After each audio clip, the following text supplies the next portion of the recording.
So what if one of the most basic assumptions we make in business, that all people, everywhere, think with the same fundamental logic, is just flat out wrong?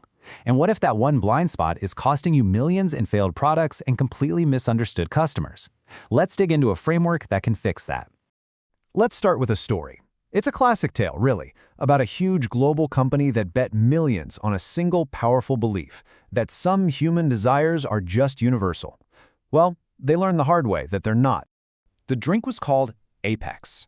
All the branding, all the marketing was about individual achievement, climbing that corporate ladder, being number one. In North America, it was a smash hit. But when they launched it in Southeast Asia, crickets. A total flop. The idea didn't just fall flat. People there were genuinely confused by it. Why? To figure out why Apex crashed and burned, we first have to look at the default mental model most of us are using without even realizing it.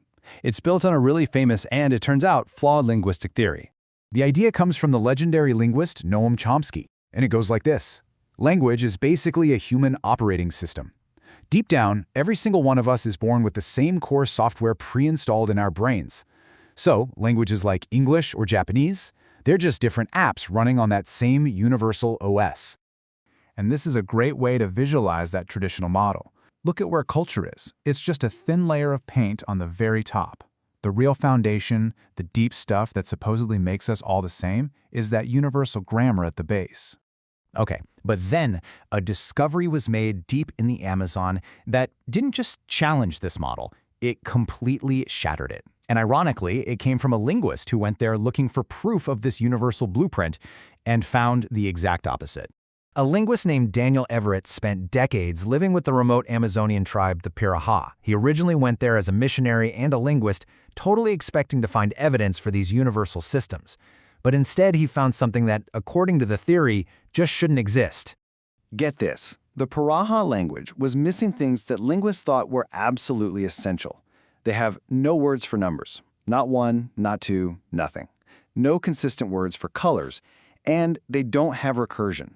That's the ability to stick a phrase inside another one, like the man who I saw yesterday went to the store. It's the building block of all complexity, and they don't have it.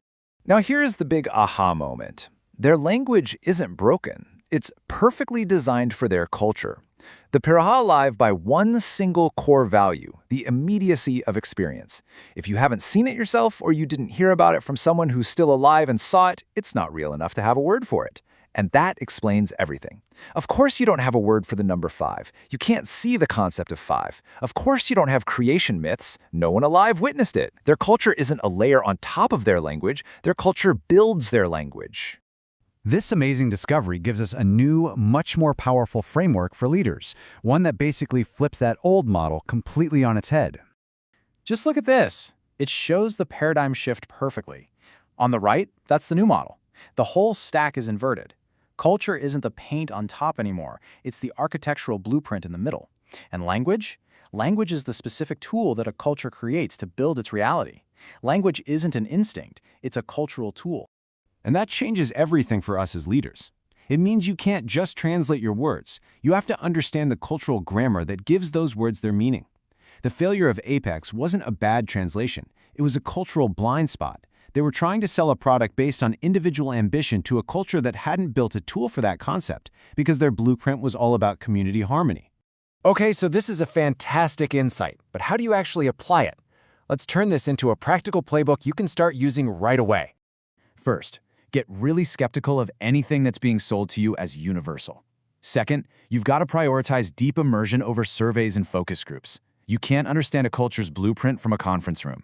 And third, and this is key, listen for the gaps. Listen for what isn't being said. The absence of a word for ambition was way more telling than any word that was actually spoken. This is a powerful framework for sure, but how do you actually put it to work on a Monday morning with your team?